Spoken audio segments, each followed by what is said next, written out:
G'day guys, and welcome back to another Armchair Pundit video. So this is what I've been waiting for, the Rugby World Cup. So the next series of videos is going to be just previewing the pool stages of the Rugby World Cup. The team's recent form, probably dating back to 2018, see how they got on, see if they played any of the other teams in their group recently. And just a bit of a prediction about how the teams are going to get on in the group, as well as a view of the impact that those teams might have at the tournament as a whole. So this video is going to be concentrating on Pool A, next one B, C and D, and then we'll make more videos as the tournament progresses. Just provide a bit of an update as to how it's all going and any news that's coming out. So let's get cracking, shall we?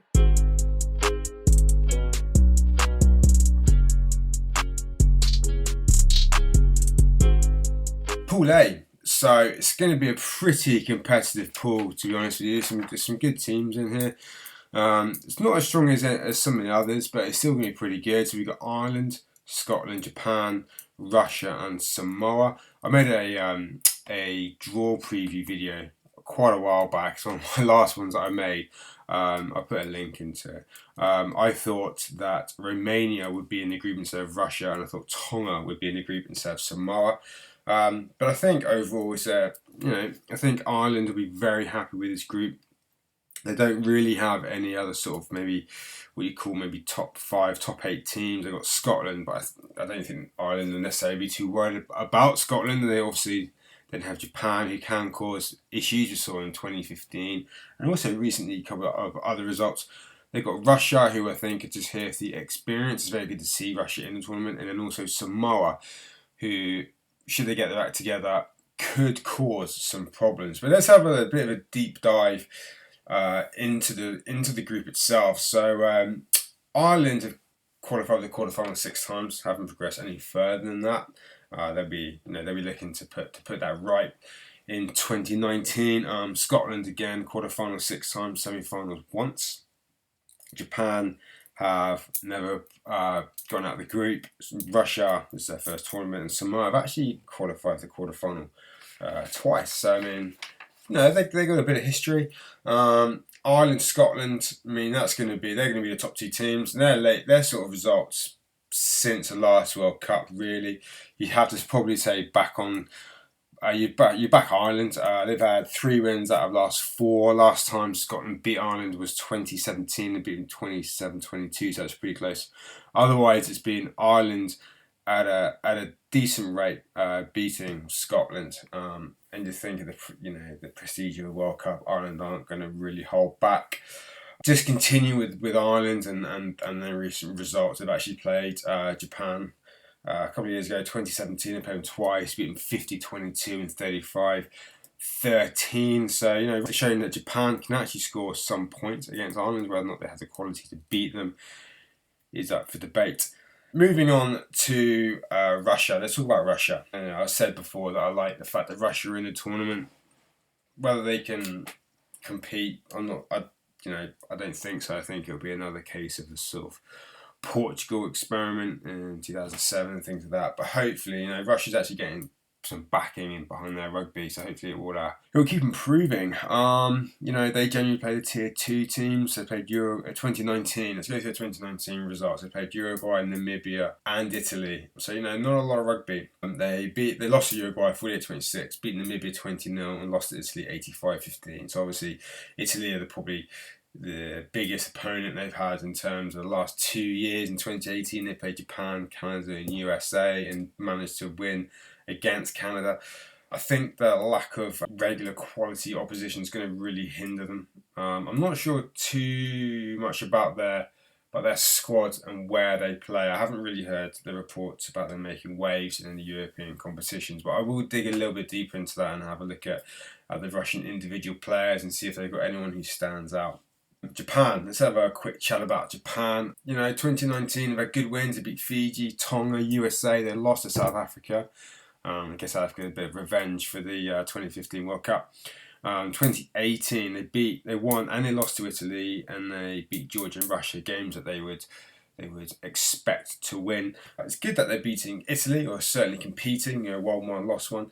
I think Japan have certainly risen up the sort of grades, I suppose, that you'd expect them to rise up. I mean, they're not quite tier 1, but they're probably up there as one of the best, if not the best, tier 2 team. So they're on the verge of breaking through to be really competitive. And this tournament could hopefully provide a bit of a springboard to making them an extremely competitive team much more regularly. Let's have a look at Samoa. So Samoa, they've not had a good year so far. Lost 3 of their last 4 games to USA, to Fiji and to Australia. Samoa should not be losing to the USA. They did beat Tonga 25-17, but it looks like pretty much everyone at the moment is beating Tonga, so I'm not sure I'd really read too much into that. 2018, they beat Spain and they beat Germany twice in the qualifications. So again, you'd expect them to beat those teams with their eyes shut.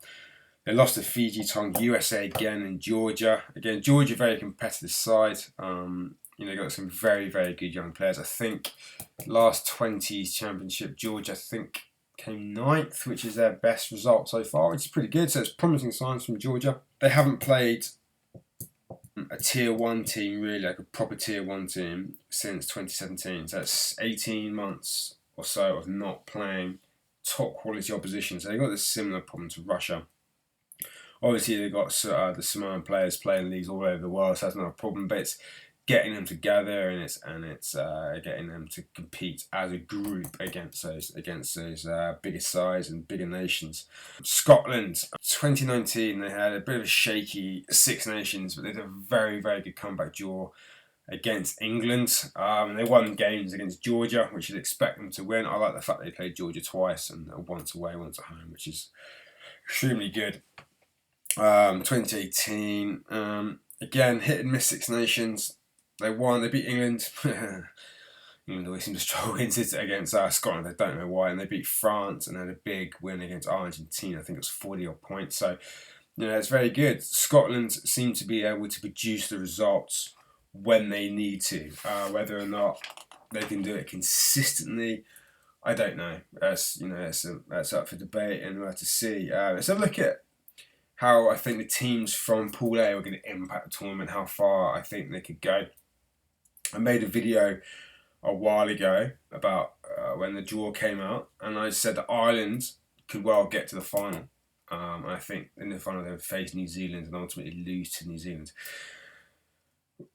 I think I'm going to scale back that prediction a little bit. I think I was on the post Chicago win hype a little bit. They've done well since then, but it's whether or not they've got that consistency to be able to do it for a 6-week block. They will go deep in the tournament, no doubt about that. They'll win their group at a canter. It's not going to be an issue for them. Have they got the strength and depth to win the tournament?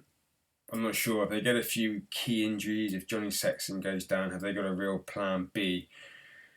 They play pretty, not bland rugby, but fairly predictable rugby, and I worry a little bit about their lack of plan B. England in the warm-up game found them out, and Twickenham scored 50 points, but then they did go and beat Wales twice. Again, Wales is a bit of a, not a one-dimensional team, but not the most expressive team in the world. Ireland are currently ranked world number 1, but I don't really think that matters too much. I wouldn't read too much into that ranking, because I think it's very clear for everyone to see that, New Zealand are probably still at the moment best team in the world, even if they haven't got the ranking to show it. Scotland, they should make it out of the group. They'll be very happy with this group, and they'll be happy they haven't drawn a Southern Hemisphere side, Australia, New Zealand, South Africa, even Argentina. They'll be glad they haven't drawn that, because I don't know if Scotland have enough in them to beat a Southern Hemisphere team at a major tournament. I don't think they've got enough strike power to make it past the quarterfinal. I don't think they have the consistency. Just looking back at the results last 2 years, I don't think they have the consistency in their play and the consistency in the results to string the 2 or 3 good high quality games that they need together to be able to progress deeper into the tournament. So I think Scotland should make out of the group. Japan, they could cause an upset if they get a result against Scotland, which I wouldn't put past them. They could. They got the home support, home conditions. They know about the humidity and that kind of thing. I read a report actually that Wales are training with baby oil on the ball because they're expecting it to get very sweaty and slippery, which is interesting. So Japan, they'll be vying for that second place in that group, try and get out of their group into the quarterfinals in front of their home fans. It all hinges on that game against Scotland. I can see Japan beating Russia. I can see them beating Samoa. I think they'll lose to Ireland, but they could. That game against Scotland is a big one for both teams. Yeah, I feel like the winner of that game will come second in that group and qualify. But again, like Scotland, if Japan gets to the quarterfinals, I don't see them progressing any further than that. But for Japan to get there would be a massive achievement. Russia are there just to make up the numbers. Again, I said earlier, hopefully that will become a bit of a building block for them as a nation to build from this World Cup. To get to the next World Cup, 2023, I'm not sure it is. Get the country behind the sport. They've got the population. They're a big physical country. So yeah, I think a strong Russia would be good for rugby as a whole. Samoa, I don't think Samoa finish bottom of the group. I'm just talking about them last. I think Samoa will beat Russia, and if they get their act together, they could cause an issue for Japan or Scotland. But given their recent results, I don't see that happening. Unfortunately, they're going to bring physicality.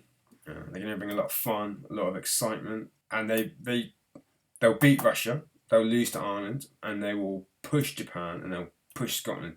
If they can get a result against one of those two teams, then yeah, it could be very, very interesting. We'll have to see. They could, and hope results may go their way. And yeah, and you never know about Samoa. These Pacific Island teams, you just never know. So guys, what are your predictions about Pool A? Who are your favourite? Who do you want to see get through? Any thoughts, any ideas, guys? Leave them in the comment section, and I'll catch you for Pool B later on.